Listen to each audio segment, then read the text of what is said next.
Hey guys, Nick Espinoza, your chief security fanatic here, and today we are actually talking about the COVID-19 virus because if it did anything for us in 2020, it was to shine a light on just how lax our security is overall, and this is what I'm talking about. Now, I think we all know that in the mad rush to work from home in the lockdown 100 million years ago in March, virtually every business vertical experienced companies in their vertical that had data breaches or ransomware events or got hit, and no one really seemed immune at that point. I mean, that's also when the COVID-19 Cyber Threat Coalition spun up when I got involved in mid-March. So, I mean, we all knew that this was happening. We also saw a singular focus by criminals for a period of time, and again, as confirmed by the COVID-19 Cyber Threat Coalition, where basically everybody, all these criminals, were using COVID-19 as some kind of phishing lure or cover. They would send you like, hey, here's where you get your stimulus check, or initially it was, here's where you get your toilet paper, or here's guidelines from the CDC, or here's PPE,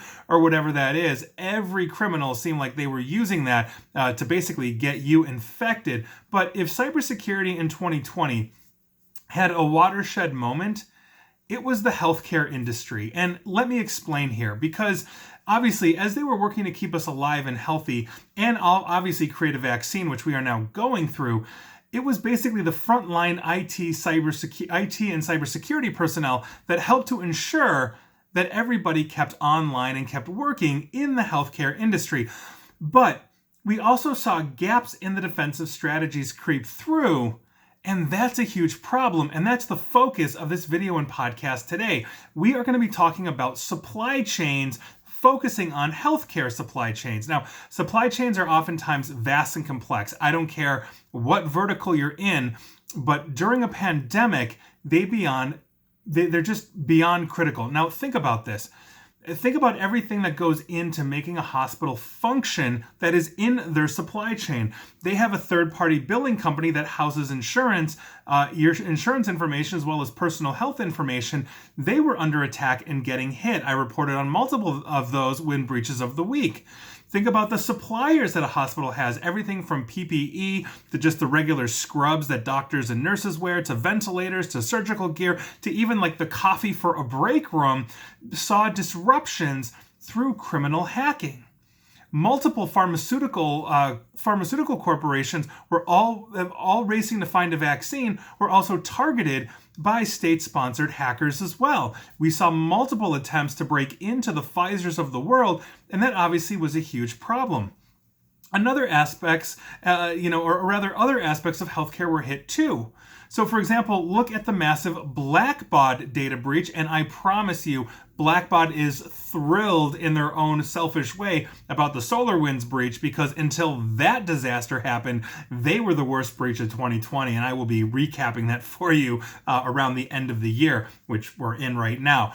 Now, Blackbaud helps many hospitals manage their fundraising and donors, which is all the more critical in a pandemic, especially in an economy where droves of people are out of business and supplies are short. Money is needed to make sure the hospitals are sustaining, as they are essentially killing their elective surgeries. You're not going to go get your facelift because they're not going to give it to you in the middle of a pandemic. They're all focused on the less profitable, keeping people alive.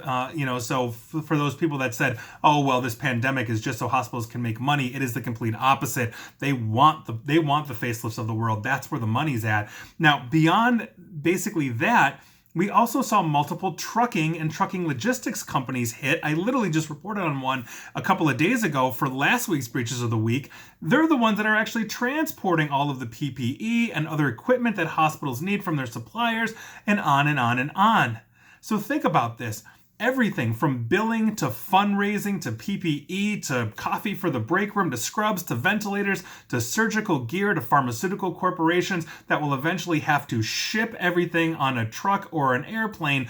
All of this is getting hit, and all of this is critical to the well-functioning ability of a hospital to keep you safe and healthy during a pandemic. So if 2020 has taught us anything, it's that we're all interconnected. and it's not just the supply chains. It's having to take care of each other and make sure that we are safe so we don't spread this infection. It's how tons of businesses are interrelated to make sure operations keep running smoothly, whatever vertical you're in, but in this case, healthcare beyond critical, so they can keep people alive and healthy.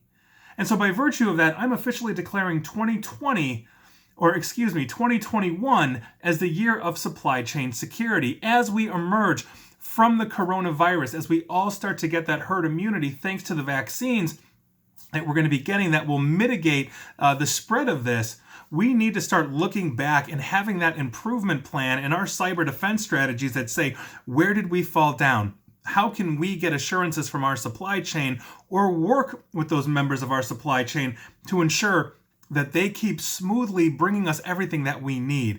That is beyond critical. And so that's why 2021 is going to be the year of supply chain security. You heard it here first. That is beyond important. But think about everything that goes into this.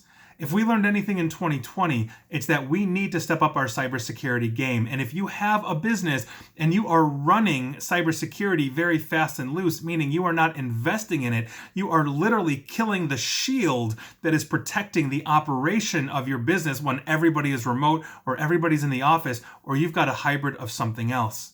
We need cybersecurity in our lives. And as we innovate with new technology, if you're not marrying it to that cyber defense strategy and that cybersecurity, you are doing yourself a disservice, because it's not it's not if, it's when you're going to get hacked. So that is your news of the day. I'd love to hear your thoughts. And please like, share, follow me here on Facebook and Twitter at NickAESP. And please feel free to subscribe to me at YouTube as well. And as always, stay safe and stay online. Thanks, everyone.